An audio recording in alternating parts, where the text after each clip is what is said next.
nzozi cyangwa uyerekwa. Ese iyo umuntu abonye akora iki? Ikintu cya mbere ni inzozi zishobora kuba nyinshi ntabwo twazirangiza, ariko ziri muri kategori.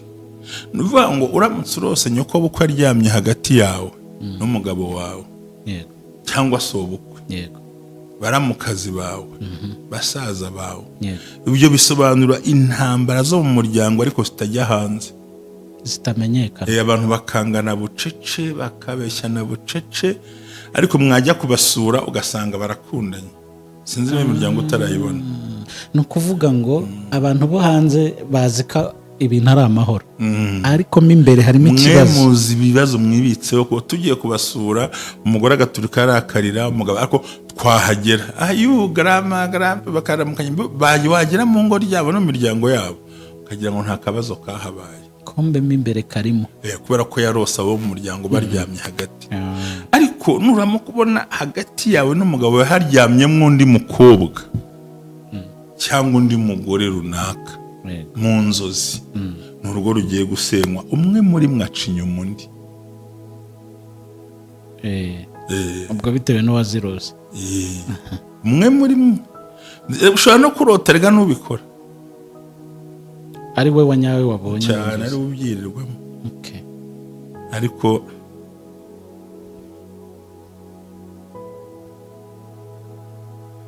urumva neza, ni ukuvuga ngo wowe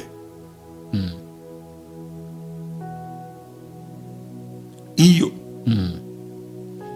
ushobora kubirota Imana ikubwira ngo rekeraho, cyangwa mugenzi wawe akabirota, Imana imubwira ati ariko buriya ya makuru namenye burya umugabo uguca inyuma iyo ageze iwawe abikora ku ngufu kugira ngo akuhijishe, yakwambariye inkweto, cyangwa se ubwo twabyita urwitwazo, tubyita ngo nishaka mpamvu y'amakosa akoze, kuko nyine ati impamvu ariko ufite umugore mwiza umwangije,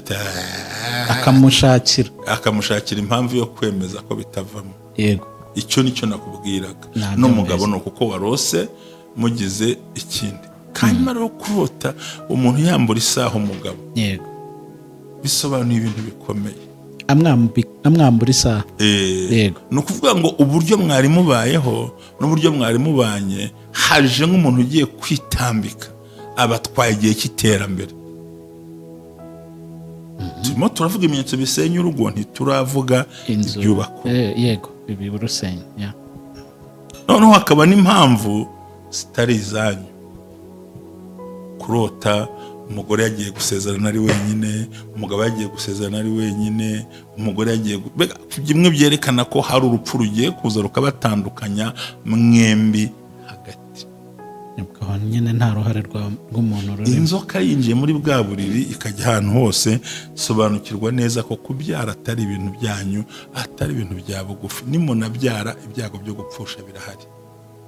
Noneho bikaba gahinda iyo umwe muri mwe arose ibigori bicikaguritse, iyo bicitse ngwani bitemaguye, byanitse ari kubona ko bagiye batema ibipande.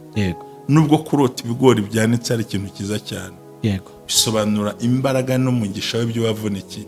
Ariko iyo bicagaguye, kimwe na wa muntu warose arimo arya brochette mu isoko, cyangwa ku muhanda, baba bazaguhata amagambo ku buryo ugera ku rwego wumva n'amarira yaza, baguhimbire, bagushakira ibinyoma, bagushakira ibitabo, bagushakira ibidakunda, kuko wibonye hari ugura inyama ku karubanda.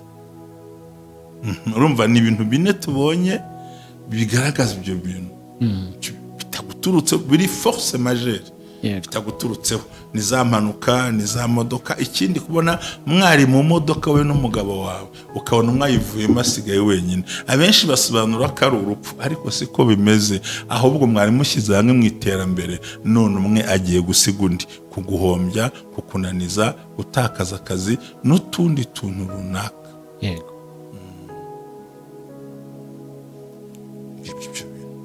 Ni mu rugo. Ikindi noneho kurota ubona uwo mwashakanye ari mu cyaro, arimo ahinga cyangwa kubura, ari mu bintu, ari mu bikavuyo n'iki, nuvuga ngo uwo muntu mubana ibimuriho si we, ari kandi muri inyuma.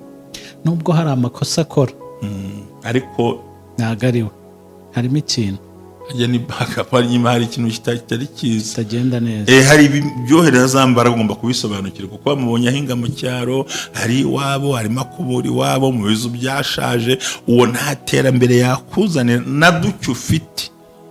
turayoyoka. Haleluya, haleluya, haleluya, haleluya. Ubumwe bw'Abera Ministries buyobowe na Reverend Ntababazi Jean Baptiste, aha amavuta akandagira amateka dushingiye ku mvugo y'ijambo ry'Imana rigaragara mu gitabo cyayo ibice 33 umurongo wa 14 kugera ku wa 16, hasobanura yuko Imana ivugira mu nzozi no mwiyerekwa bya nijoro abantu bashyizweyo. Bityo abaho umugambi wo gusobanura kugira ngo udatesha agaciro inzozi zawe nizo wowe. Ntaho uzatandukana n'imvugo y'Imana, wizitesha agaciro, wizisuzugura, izigambiriye kukugirira nabi zishingiye kuri karande ufite n'Imana ibikubwira, bisenye biveho. Ibishingiye mu kuri nabyo bisenga ukiranuke. Ubumwe bw'Abera Ministries, buri muntu wese mu itorero rye abo wejejwe akore nk'imirimo, ariko duhurire mu gukiranuka no kubaka ahazaza hawe hashingiye ku nzozi zawe n'imitekerereze yawe n'ibikorwa byawe. uri uw'agaciro, uriwe kandi uriwe n'Imana izubakiraho amateka adasanzwe. Ubumwe bw'Abera Ministries, umuntu arisanzura akamenya yuko Imana iri mu ruhande rwe. Shalom shalom. Suje nkwifurije kugira ibihe byiza dukurikira aherereye hose. Ni Ubumwe bw'Abera Ministries, amavuta akandagira amateka ubuzima bugahinduka. Imana iguhe umugisha cyane wowe ugiye gukurikira iki kiganiro. Amazina yanjye nitwa Jerry. Turacyari gushima Imana ni buri munsi, kuko tuyibona mu bikorwa byayo bya buri munsi. Kuba tugihumeka, kuba turi amahoro, kuba turi bazima ni igihamya cyerekana yuko n'ibitameze neza bindi izabigenza neza. Abanyarwanda rero by'umwihariko turi mu bikorwa bya Rwanda Shima Imana twarayibonye, tubona ukuboko kwayo, yadukijije ibintu byinshi, ndetse aho igejeje ikora, aho itugejeje, aho yatuvanye turabiyishimiye, naho ituganisha. Mushumba, waramutse neza? Ndamahoro, namutse amahoro kuri uyu munsi mwiza Imana yampaye kubona ubwiza bwayo. Amen. Ntiba byoroshye, ntabwo byakoroha muri buno buzima. ni vuta ni kuvute kabisa. ni mpaka vuta ni kuvute. ubwo ni ngwiki ewana nkurura ngo ukurure. iyi si urakurura igakurura abantu bagakurura, isi igakurura. ewana cyebereka nk'ivi yambo rimwe amutera. oya ntugacogore. muri myaka yacu ubundi utaha nuko tuzakora ikiganiro. Yego. Ibintu 6 cyangwa 7 umuntu ugeze mu myaka 60 yirinda.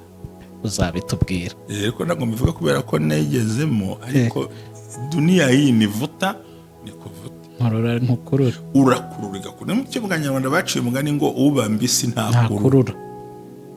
Ni vuta ni kuvuta sasa. Kura njarara amukafanya kazi potika kora byuka genda garuka zana vayo byuzanye biguruke.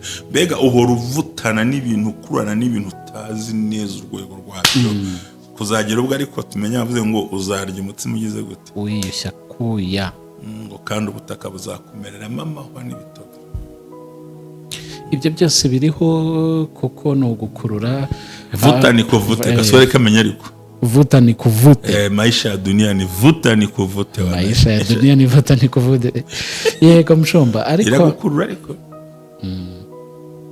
hari ibintu ba supposed gukora kandi nta buryo. Hari ibisimba abantu batinya kandi bitinyitse, ariko ngo isi ngo ijye bifata ikajya ku bugabo bwabyo igakanda mpaka iminsi iragenda igafata ingwe ikayikorera kabutindi neza, igafata intare ikagenda ibunga bikicwa n'inzara kandi iri mu ishyamba riri nk'ibisimba. uziko n'ubwanwa bwayo bupfuka. None iminsi ikora intuzi. Yego Mushumba, biba bikomeye, ariko Imana irahari kugira ngo idukize muri byose. Ku munsi w'ejo washize nibwo twari turi kuganira ku bintu bikomeye, ku ifatiro rya buri kintu cyose. ifatiro rya byose ni umuryango. Umuryango uvamo itorero rizima, umuryango uvamo igihugu kizima, umuryango niwo shingiro ry'ibintu byose byiza tubona. Niho hantu rero umuntu yakagombye kugirira amahoro, ubwisanzure no gutekana kugira ngo apange ibikorwa bye by'ejo hazaza nabi. Twari turi kuvuga igituma imiryango isenyuka, igituma bitagenda neza, twarabibonye. Ariko mushumba, ndagira ngo nyuma yo kubibona muri ya message direct ivuye ku Mana ariho mu nzozi, tubwiye ko nyine Imana ibireba ibigiye kuba ikakubwira ati bibere maso, bisengere, umenye uko witwara. Ubundi nta nzozi zakwereka ko urugo rwawe rugeramiwe cyangwa rutameze neza cyangwa rushobora kuba umwanzi aruhiga. Urakoze cyane. Ubundi ikintu twarimo tuganiraho twe ku ruhande rumwe, turimo mu cyumweru cy'umuryango roye, yego, ariko turi kureba ngo ese koko nta urugo rugeramiwe. Kirundi kugeramirwa nko kugera makuba cyangwa se makuba rubangamiwe. Ese nta nzozi cyangwa iyerekwa? Ese iyo umuntu abonye akora iki? Ikintu cya mbere, yego, ni inzozi zishobora kuba nyinshi, ntabwo twazirangiza, ariko ziri muri kategori. Ni ukuvuga ngo uramutse urose nyoko bukwe aryamye hagati yawe n'umugabo wawe, yego, cyangwa se ubukwe, yego, baramukazi bawe, basaza bawe, yego, ibyo bisobanura intambara zo mu muryango ariko zitajya hanze, zitamenyekana. Abantu bakangana bucece, bakabeshyana bucece, ariko mwajya kubasura ugasanga barakundanye. Sinzi niba imiryango utarayibona. Ni ukuvuga ngo abantu bo hanze bazi ko ibintu ari amahoro, ariko mo imbere harimo ikibazo. Mwe muzi ibibazo mwibitseho ko tugiye kubasura, umugore agaturika arakarira umugabo, ariko twahagera grama bakaramukanya, wagera mu ngo ryabo no miryango yabo ukagira ngo nta kabazo kahabaye, kombe mo imbere karimo, kubera ko yarose abo mu muryango baryamye hagati. Ariko nuramo kubona hagati yawe n'umugabo haryamyemo undi mukobwa cyangwa undi mugore runaka mu nzozi, ni urugo rugiye gusenywa. Umwe muri mwaca inyuma undi, ubwo bitewe n'uwazirose.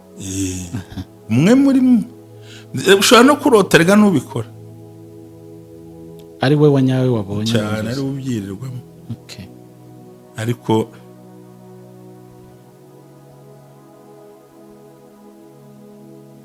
urumva neza, ni ukuvuga ngo wowe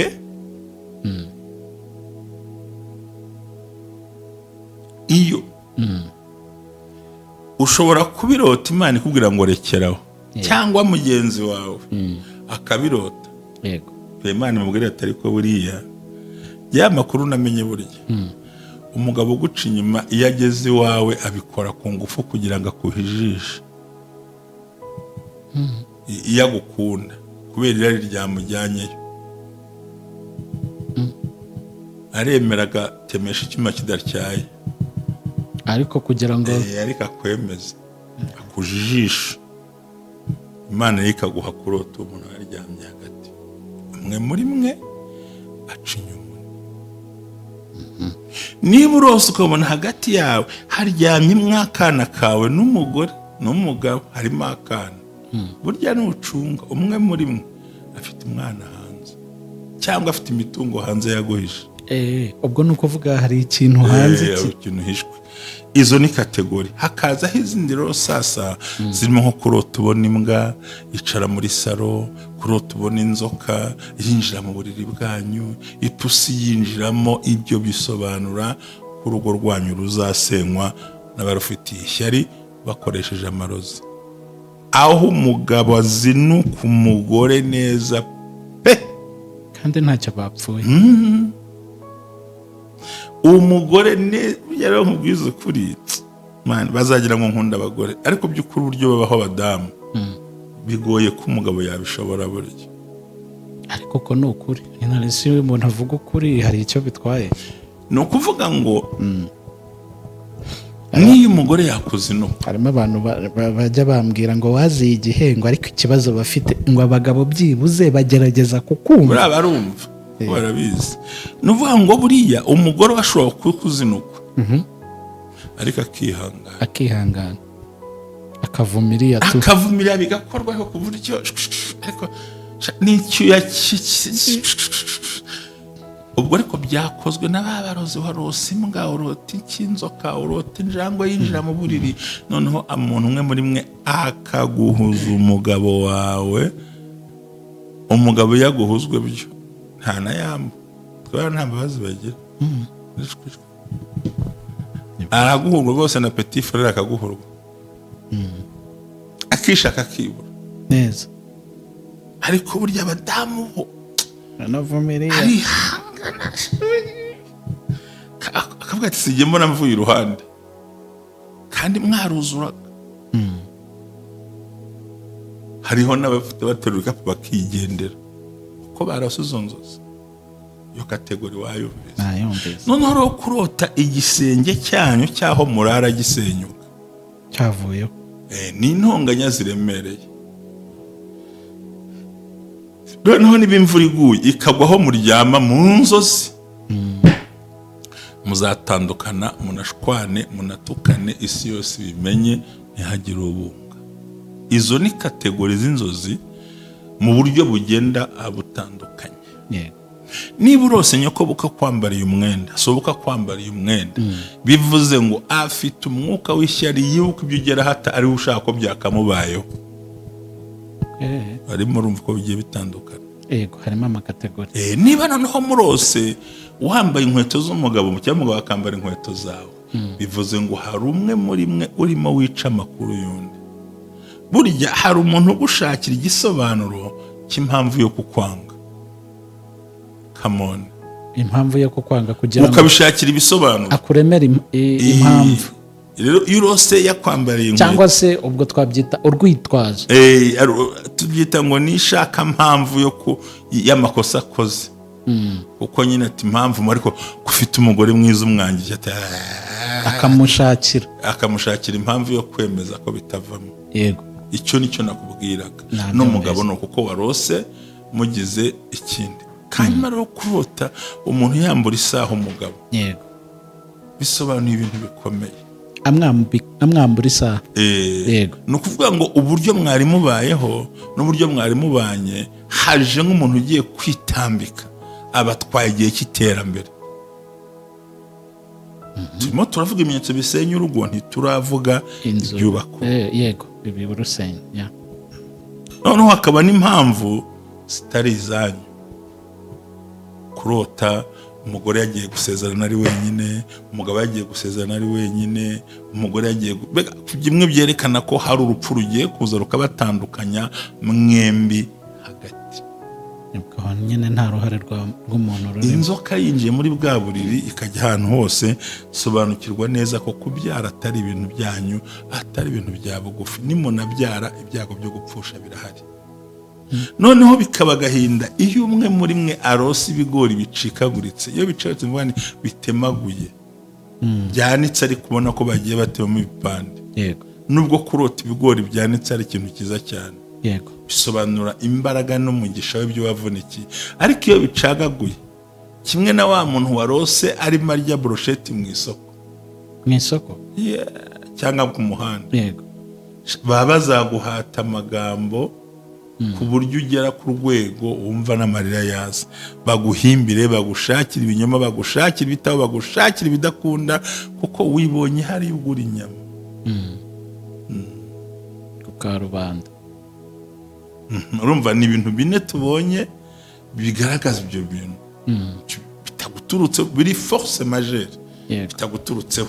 Ni za mpanuka, ni za modoka. Ikindi kubona mwari mu modoka we n'umugabo wawe ukabona mwayivuyemo asigaye wenyine, abenshi basobanura ko ari urupfu, ariko siko bimeze. Ahubwo mwari mushyize hamwe mu iterambere, none umwe agiye gusiga undi, kuguhombya, kukunaniza, gutakaza akazi n'utundi tuntu runaka. Yego,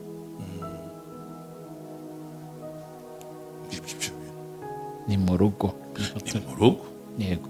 Ikindi noneho kurota ubona uwo mwashakanye ari mu cyaro arimo ahinga cyangwa kubura ari mu bintu ari mu bikavuyo n'iki ashyashyana ni mutima ukuvuga ngo uwo muntu mubana ibimuriho si we ariko arandi muri inyuma nubwo hari amakosa akora ariko ntabwo ari we harimo ikintu ajya ni backup nyuma hari ikintu kitari cyiza kitagenda neza hari ibyohereza za mbaraga ugomba kubisobanukirwa kuko bamubonye ahinga mu cyaro hari iwabo harimo akubura iwabo mu bizu byashaje uwo nta terambere yakuzanira na duke ufite turayoyoka bivuze ngo n'umudamu nawe wibonye ari mu mihango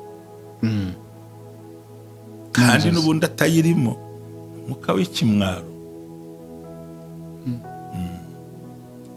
ashobora kumwara kubwe ariko bishobora no kubaho ikimwaro kikaza ku muryango wose izo ni inzozi zo kwitonderwa zerekana ko umuryango ugeramiwe ariko abenshi ntibashobora gutekereza kubona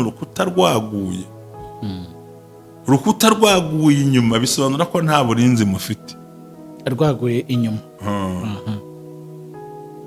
noneho iyo rwaguye uko naruguye mu rugo imbere bisobanuye ko mugiye gushyira hamwe mukongera mukazamura ya maboko noneho ndumva ari byo byiza ibyo ariko nabyumva ko bagiye kuyakumva harimo rose hari utabibona aho bivugiye reka tuhasobanure nk'ubu ushobora gutangira umushinga ugatsindwa ntubashe kuwugira noneho wawutsindwamo jya kubanze ngo usapotinge ngo kuraje nawe narakubwiye wivanze ngatukana kandi rwaguye imbere uwo muntu uramusapotinga mu mitekerereze utibaho humura bizakunda ariko uruguye inyuma heba ntiwongere mande nuko nkuko mbyuka muri izo nzozi rero umuntu yabirose yabibonye kandi twabonye ko inzozi ari zituruka ku Mana kandi nyine ntawishimira ko ibibi bimutera yabibonye icyo gihe basabwa gukora iki ubundi intego yacu ni yayindi tubyita ngo keep on target keep on your focus maintain bankaba kuki bo nzahagarara ku muntu araho ndindira numva icyo azansubiza kuko ibyo namuganyiye so imbaraga ziri mu guhagarara ugashikama ugategereza kumva icyo Imana izagusubiza ku cyo wayiganye so urugo kururinda ni uguprotectinga ibyo bintu byose tuvuze impamvu yatumye rushinga icyo nicyo kintu cya mbere ugomba guhagararaho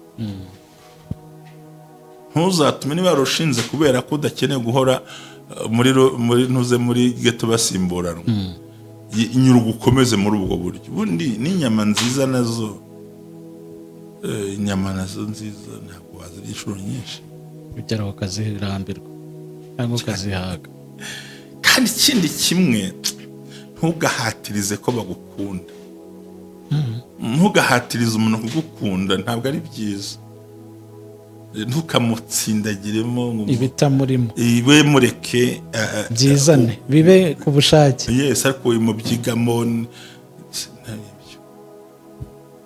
ikindi irinde kugendera ku makuru watoraguye ku ruhande mucungire runaka imagine umugabo muzima agacungisha umuzamu umugore agacungisha umukobwa by'uburofa biri aho ngaho nese ntabwo kwizera ni iki amakuru y'abagabo babaza abana uko mu rugo hiriwe abahaje mu rugo ni sawa ariko ari ibintu bakabyamo ngo niba wararanye inama avuganye nande buri ikindi nabonye ngewe ibintu by'amatelefone azica abantu ubundi umuntu wadesize kukunyura inyuma n'imbere arahanyura imbere ahantu hose haba inzira umuntu wahisemo kukwanga arabikwereka hari ngo telefone ngo ukayifata ukayimena yawe se babite byawe